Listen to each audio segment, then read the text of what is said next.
It is great to speak to you today on the occasion of UNESCO's Africa Week 2022. It is a very important occasion because today we all have Africa on our minds. I have Africa on my mind every day as president of the African Development Bank. As Africa faced the COVID-19 pandemic, the African Development Bank launched a crisis response facility of up to $10 billion to support African countries. We were bold. We launched a $3 billion Fight COVID-19 social bond on the global capital markets, the largest ever US dollar-denominated social bond in world history.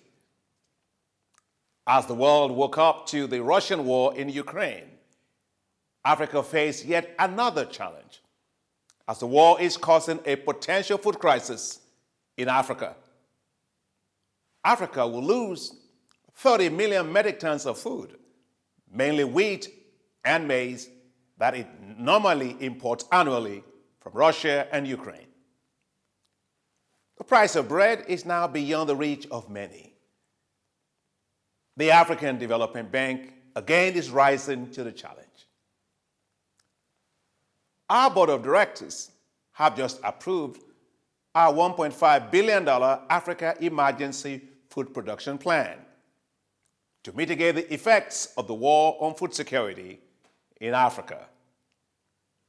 The plan will produce 38 million metric tons of food.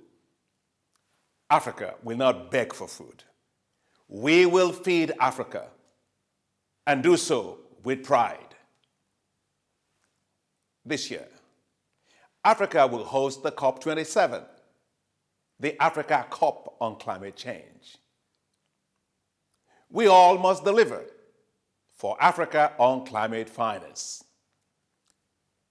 That's because 9 out of the 10 countries most vulnerable to climate change are in Africa. Africa, which contributes only 4% of greenhouse gas emissions, suffers disproportionately from its brutal effects.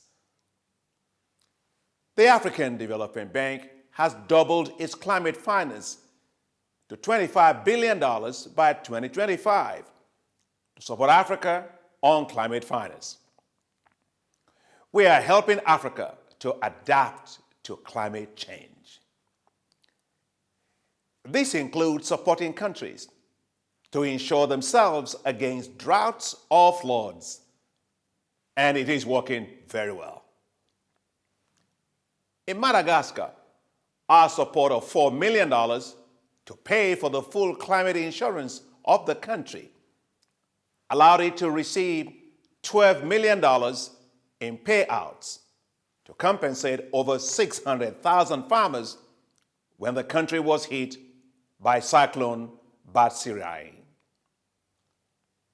We are supporting Africa to unlock its huge renewable energy potentials.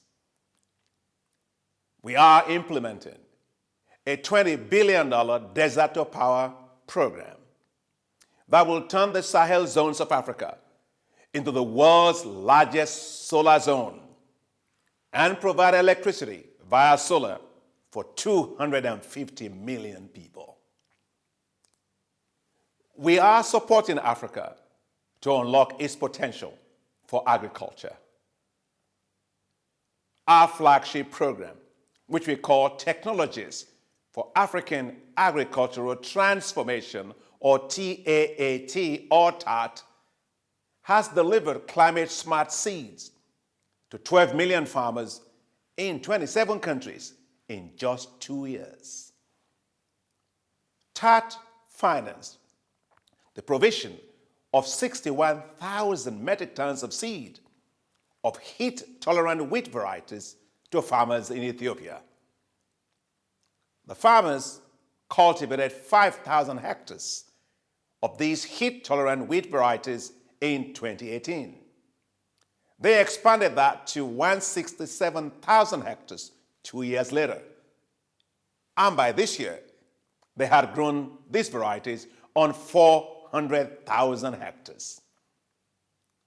Prime Minister Abiy Ahmed of Ethiopia told me last week when I was in Ethiopia. He said, and I quote, Ethiopia's wheat production is now 650,000 hectares.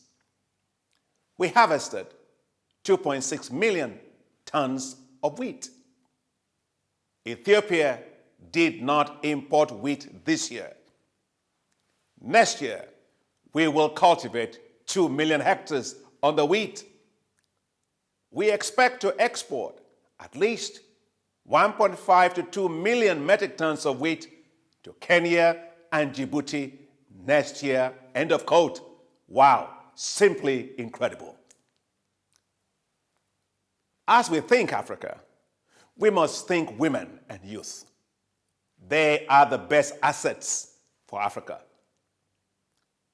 To unlock economic potentials for women businesses in Africa, the African Development Bank is implementing the Affirmative Finance Action for Women in Africa, which we call AFAWA, to help leverage $5 billion for women businesses.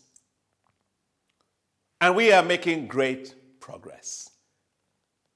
Last year, the bank provided over $483 million in financing for women businesses in Africa.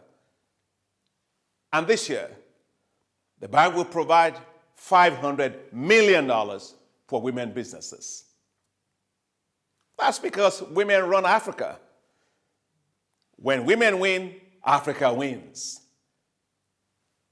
Now, to help unleash the potential of Africa's youth, the African Development Bank is designing what we call Youth Entrepreneurship Investment Banks. These will be new financial institutions that will focus exclusively on the youth. We must turn the energies, ideas, creativity, and entrepreneurship of our youth into assets for Africa. We must invest in Africa's youth. The future of Africa's youth does not lie in Europe or anywhere else in the world, but in an Africa growing well and able to provide them with quality jobs. This year, the African Development Fund, which we call ADF, of the African Development Bank Group will turn 50 years. In that period, it has provided $45 billion worth of financing for low-income and fragile states. Now, one of those countries is Côte d'Ivoire. We supported Côte d'Ivoire in its toughest times. Côte d'Ivoire came out of its decade of conflict, and today it is the first country to ever move out of fragility, to be eligible to borrow from the commercial window of the African Development Bank. Bravo to Côte d'Ivoire. Bravo to President Alassane Ouattara. The African Development Bank Group is a partner of hope for Côte d'Ivoire. We are a partner of hope for Africa. Africa may face challenges, but we will not be defined by challenges. Africa will be defined by its ability to meet every challenge on its path. For Africa's greater destiny lies ahead. The Africa we want, a peaceful, stable, prosperous Africa, brimming with hope and opportunities for all. An Africa which, like a lighthouse, will shine even in the darkest night. The Africa we all are proud to call home. Happy Africa Week.